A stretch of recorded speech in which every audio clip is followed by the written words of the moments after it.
Hello everybody, and welcome to a Draw Steel Encounter Creation session for my long-running campaign, Shadows Over Bedegar. Now, the first level of Shadows Over Bedegar will be familiar to a lot of you, at least those of you who have read the Siege of Castle Rend adventure from Strongholds and Followers, also by MCDM. I have taken that adventure, which I believe was for a party of 3rd level characters in 5th edition Dungeons & Dragons, and I have adapted it to work with Draw Steel. The bare bones of the adventure are all about the same. The hedge mage Pinna is kidnapped from the town of Gravesford. The heroes have a chance to kind of interact with the kidnappers. There's a bit of a fight and a scuffle.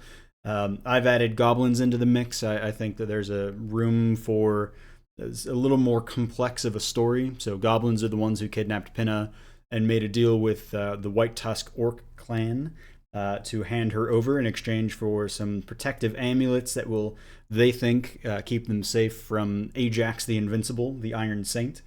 Of course, there are other details there that we don't need to get into, but the long and short of it is my players have gone through about 4 sessions of this adventure so far and are approaching Castle Rend with the intent of rescuing Pinna. What they don't know is that there is another hostage present. Well, rather, they know that there's another hostage present, but they don't know the identity of said hostage. So we're going to go ahead and try and design an encounter today using this map by CzePeku as our focal point. I've already gone through and made some modifications to the map itself, including some height markers. We find that in Draw Steel, maps that have elevation changes and things that you can throw people off of are far superior to more bland maps. So including those height values for our play session is going to be incredibly important. But what we're going to do today in this video is go through and look at some of the encounter objectives that could work well, and maybe design a few different encounters that can be had depending on a number of ways they approach the situation. So I'm going to go ahead and get some things set up real quick, and we'll take a look at what we've got going. Alright, so there are 2 different encounter objectives that I think will work relatively well for at least the initial purposes of this encounter. So I'm going to go ahead and I apologize for my handwriting, but I'm going to go ahead and misspell the word objectives first off. I'm going to go ahead and list our options, at least the ones that I think are more fitting for the scenario than others. The first one is probably obvious. We are looking at the save another option. Now, this works for the hedge mage Pinna. We know that she is held hostage and currently being asked to do something by the White Tusk Orcs. I don't remember exactly what the original Siege of Castle Rend adventure has her doing, but in our scenario, the other hostage, who, in case my players watch this, they shouldn't be watching this, that would be cheating. So the other hostage, if you haven't read the Siege of Castle Rend and want to avoid spoilers, I will just say that the other hostage in my version has taken ill, and the White Tusk Orcs are afraid they're going to lose their bargaining chip, and have had Pinna kidnapped for the express purpose of trying to heal their other more valuable hostage. So save another works for I believe Pinna pretty well. The rules in the Draw Steel monster manuscripts, and specifically I'm using the Patreon version, so it's got all the monsters from the various echelons, but the save another objective suggests that the party could potentially gain an ally for the fight. And in the case of Pinna, this is absolutely true. So I'm going to go ahead and remark on that here. So Pinna could join them, assuming that they are able to find her early in the fight, and in this case, succeed on a hard presence test, which they can make as a maneuver. That's all in the Draw Steel rules. If we use this as our most basic encounter objective, the difficulty I go through, I have to act like there's another hero in the party of the party's level or higher. And the success condition, once all the allies are freed and have either joined or fled and at least half of them are alive, then the heroes win. Now this is a little funky. I don't know that it's exactly going to work this way because we're not trying to rescue more than just a couple of individuals. But this is looking to be maybe a 1 victory condition. But I suspect there's going to be a lot of orcs, so we're going to probably increase the difficulty quite a bit. So I don't think we actually need to go into much more detail here. But so part of this, we will have Pinna be someone that can maybe join them in the fight. And maybe that's something that we do if things don't necessarily go the party's way. The other objective that I think would work pretty well, and I hope that the hostages don't think too badly of me for saying this, is the get the thing objective. Now, in this case, the thing would be the hostages, and I'm treating them more like objects than people. But in the case of the other hostage, who's been held for a number of months, I think that that's a fairly reasonable assumption. First off, the thing in question, they are in fact hidden. That will make the encounter more difficult. The party does not know where in this castle that the hostages are being held, unless they do a number of things ahead of time. Maybe they find in an earlier encounter somebody who's willing, an orc hostage that they can take, who's willing to give them a diagram of the castle itself in exchange for their lives. Outside of that, they're going to have a difficult time finding exactly where. I haven't even chosen a location yet. I'm suspecting maybe in the tower in the top left of your screen, which I can't point to because I did not set that up properly, but the 8 square tower in the top left of your screen that's got a little hatch in the top. I think that Pinna and our other hostage might be inside that room. So that's my basic guess. That gives them a few different avenues of approach. They can come across the bridge into the central courtyard and inside from there. They can try climbing the castle walls. There's a bunch of different ways they can go. They can even come in from the forests off to the left of the map, which might be the most concealed way to go in. I don't know necessarily. I've got a pretty tactically minded group, so there's a lot of different ways to approach this, which is one of the reasons why I like this map. But in the case of this objective, the difficulty modifier, I think there is going to be, there's not one singular powerful monster, so the encounter design could be one step easier. I don't know that I'm going to do that, though, because there's going to be a lot of orcs, and this is kind of a mixture of a number of different encounter objectives. There's too much going on if they just come at it head on. There's a number of other different things going on in the story that the party could leverage to help them in this situation. For one thing, I've kind of set up a division between the orcs. Bonebreaker Doracor, which, brilliant name. She is of the impression that the other hostage is valuable and worth holding on to, while there's another faction within the orcs who thinks that it's better to kill that hostage and keep with their original promise to the entity who encouraged them to, shall we say, do a job for him earlier before the campaign started. And again, I don't want to go into too many spoilers in case in case you have intentions of playing the Siege of Castle Rend adventure, or B, in case I decide to write up this specific adventure, which I may do at some point in the future, this adaptation of it. So yeah, I think we're going to keep this to be a pretty basic, pretty standard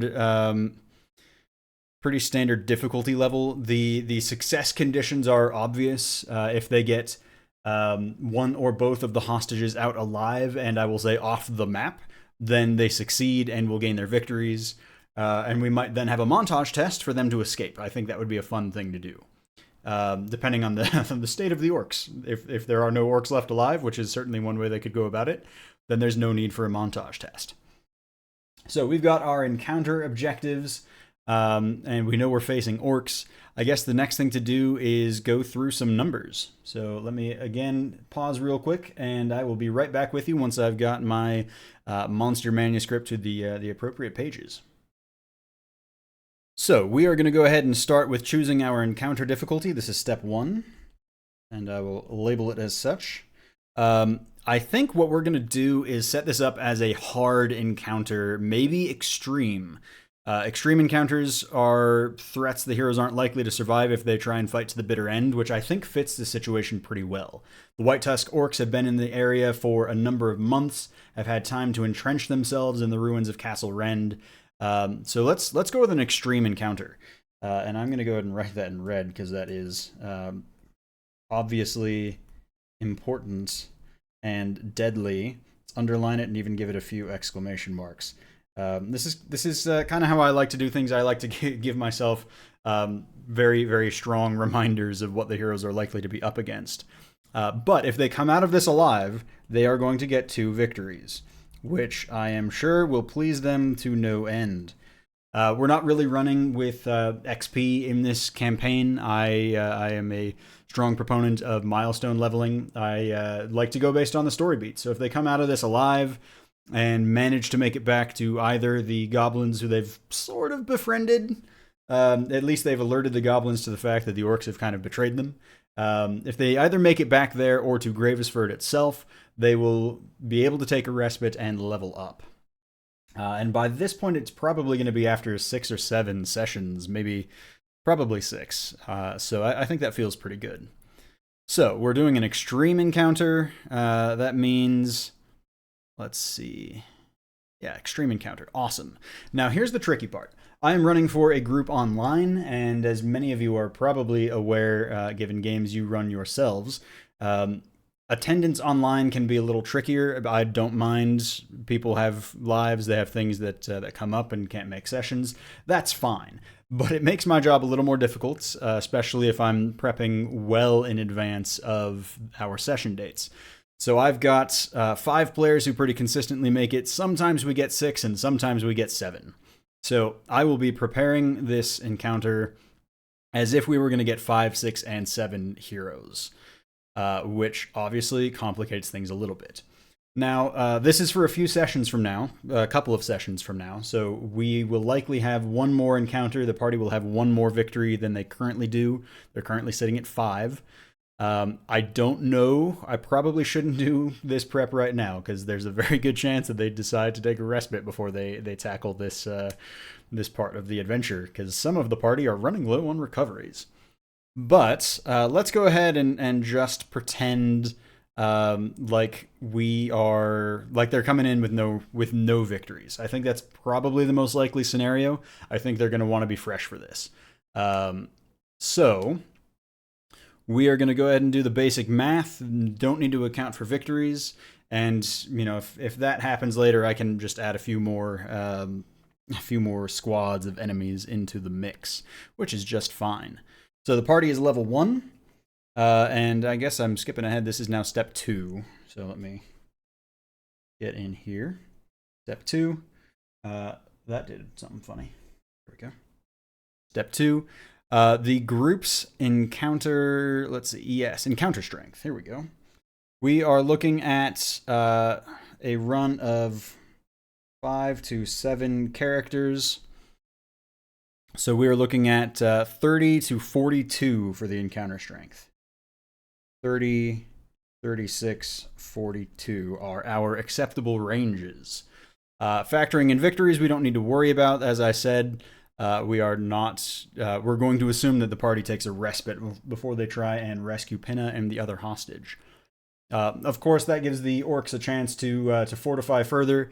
They are going to be aware that there's somebody in the area. The party's already taken care of at least one group of orcs, probably 2, by the time that they tackle the castle. So, assuming that this is accurate, we are going to go ahead and determine our encounter budget, which is step 3. And I'm going through this in a little more detail, mainly because I am still trying to figure out exactly how all of this works myself. Normally, standard encounter, you have an encounter strength between your heroes and your hero plus 1. In this case, let's just use the example of 5. That'd be between 30 and 36. For a hard encounter, it's between your heroes +1 and heroes +3. So that'd be 36 to 48. And an extreme encounter is 48 plus. So we're looking at 3 heroes extra plus. So we're looking at 48. We are looking at 54. And we are looking at, math, 60. That is pretty hefty for a party without any victories. So this is our kind of baseline for an extreme encounter. So this is, let's see, ES plus 3 heroes. And this is our minimum. So anything above this will work for an extreme encounter. I'm kind of interested to see how this goes. I obviously they should not fight till the bitter end because that's gonna get them killed. But that is on them. They know what they're getting into. My players have fought many difficult things along the way. So we now need to spend our encounter budget, and I like to kind of combine this with building the initiative groups. I like to know roughly how strong and how many individuals. I like to have a number of initiative groups that are about the same as the number of players, maybe -1. There's some recommendations that you keep it to within 2 of the number of players, and that's fine. I like to give the players the edge in the number of initiative spots. That keeps it from things from spiraling in on them. It also means that if they choose to use some ability like the Shadow's hesitation is weakness, or the Tactician's this is what we planned for, then they're not going to be necessarily so bit by the consequences of those choices. So in this case, we want to have our initiative groups between a value of 6 and 12. So we want to choose monsters and creatures, orcs in this particular case, that have 6 to 12 EV per group. And again, apologies for my handwriting. 6 to 12 EV per group. And we are aiming for 48, 54, and 60 as our minimum. So I'm going to go ahead and jump down to the orc section, and you don't need to hear me scrolling for a minute and a half while I find exactly what I'm looking for, so I will be right back.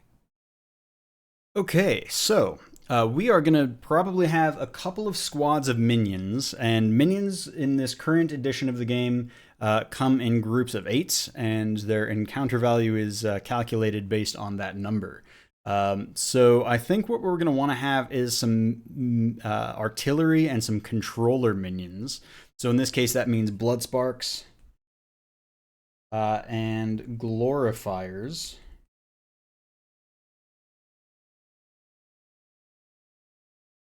As our kind of core of the minion bunch. And we will want to give them, let's see, the blood sparks do additional forced movement if they have a captain. That's pretty nice. If we're talking about artillery, we want them set up on the roofs, give us the opportunity to knock some players off the walls of the castle. The glorifiers, if they have a captain with them, their distance increases by 5. So they already have a range 5 attack in their call to victory, and it slows their enemies down on tier 2 and higher.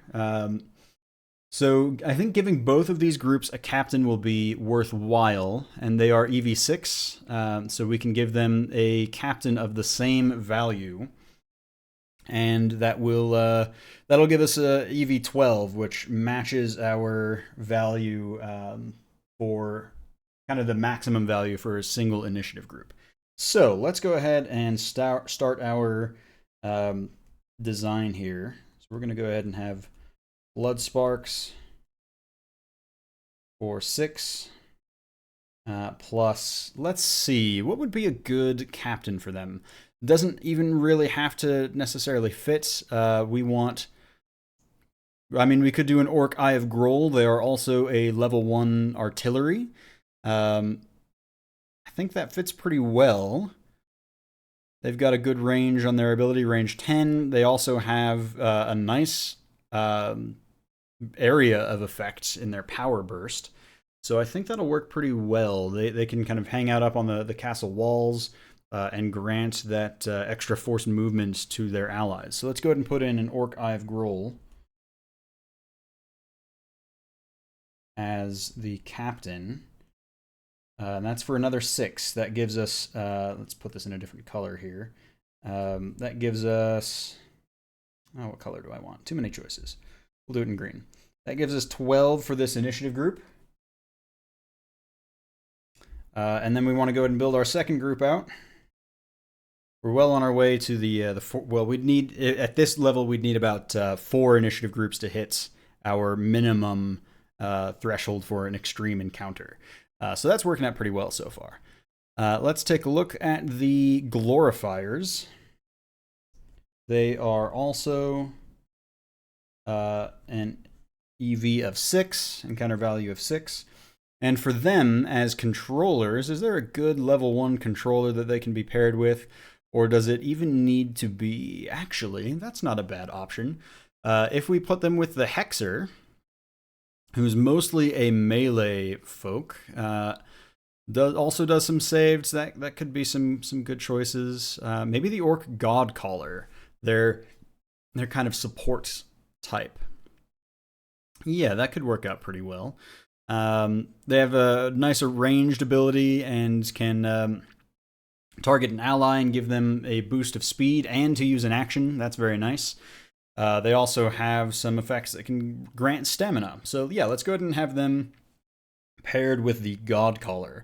And the ability to slow down enemies from those glorifiers, I think will pair pretty well in kind of that same sort of support role. So let's put in the Godcaller for 6, and once again... now, instead of putting 12, because I intend to have both of these initiative groups, I'm going to put the sum of the groups so far. And this is one way that I like to do it. I don't know that this is the best way. I'm sure there's going to be encounter builders online that are far superior to what I'm doing here. But this is the way that I've kind of found that works for me. And just to remember, I will mark exactly what that's doing. Okay. So, that's a lot of minions already. It's a good thing this is a big map. I can zoom in a little bit here. I'm going to show, these squares are fairly sizable, right? So, even just 8 minions or whatever on these rooftops and another 8 over here, you're talking about a good number of minions. And I think that's probably enough for the moment. We might decide that for maybe our 7-player group, that this 60 EV group, we may decide that we want another set of minions for that group. But that's fine. We can do that later. Now we want to go in and make another group, this time with just normal creatures. Well, for one thing, we're going to want now, this is an interesting choice. I think we're going to put in an Orc War Leader and have this be Bonebreaker Doracor, either that or her lieutenant who has chosen to betray her. Now, that gets a little tricky because a leader is worth a lot of points, encounter value points, and that will make her, him or her, depending on how things fall. That's an EV 20, which is outside of our normal budget for that range. But I think that's fine in this case. This is an extreme encounter. I don't expect the players to succeed. But do we really want to have the villain actions in play? Now that I'm not sure about. I think we do. I think if they choose to fight, that they should be prepared for that outcome. So yeah, let's go ahead and put the Orc War Leader in early. Because this is the one that's going to make or break things for the party. And we'll go ahead and make this green, and this is now a 44, which is already close to that value we had up here once again. But yeah, like I said, those are the minimum values. We want to hit 48 and we want to be greater than 48. So I think what we will do is have one more initiative group for every version of this encounter, for the 5-player, the 6-player, and the 7-player. And then we'll get into the specifics for our greater player counts. So outside of the war leader, the party's faced a number of things, a number of orcs already. I think we could do a level 3 orc juggernaut, might be a little much. We could do an orc rampart. Could also do a pair of orc. Well, let's see. An orc rampart's not a bad option. A defender to go along with everybody else. That might. I don't know if that fits too well though. I can swap with ally targets.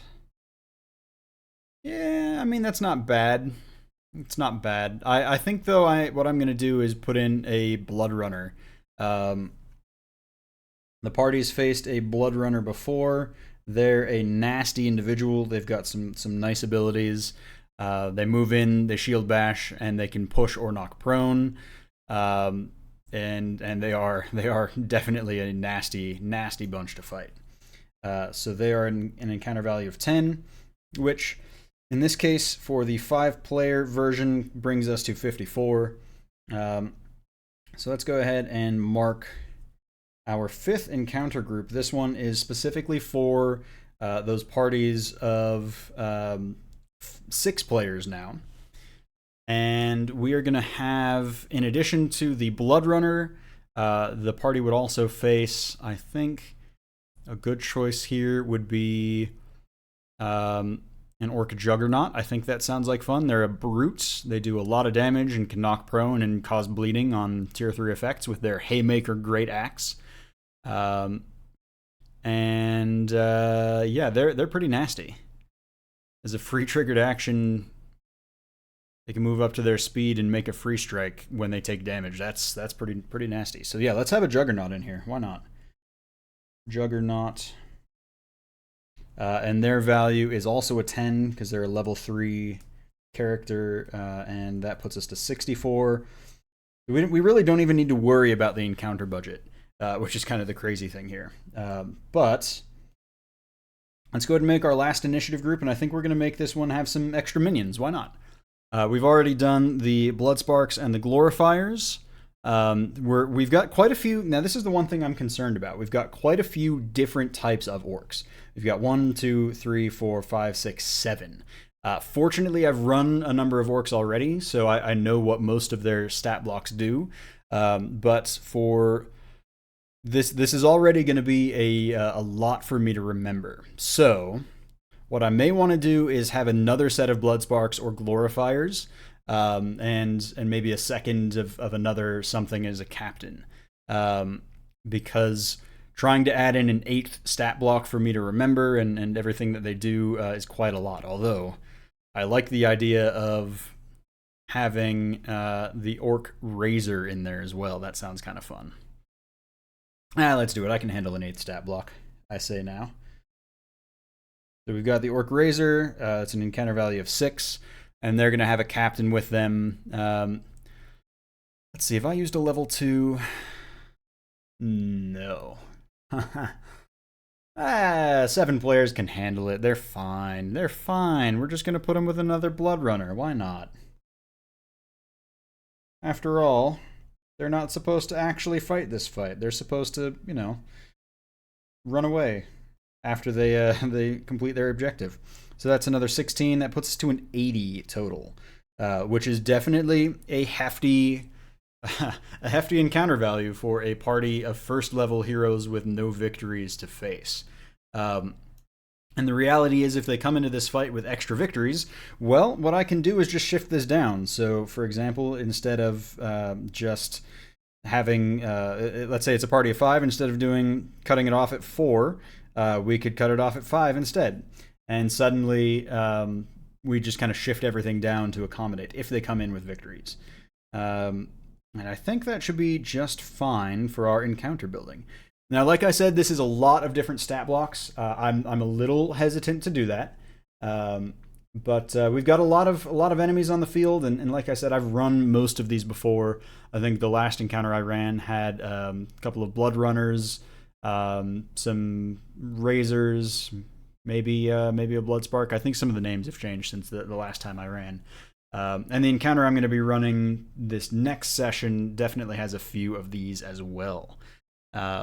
So I think that's about going to do us. I don't know that there's another. We've already got our groups sorted out, and I think we're pretty well set.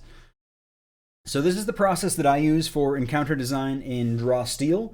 It's still, the game has been changing enough. I've been a part of the playtest since the first backer packet in January of 2024, now a year ago.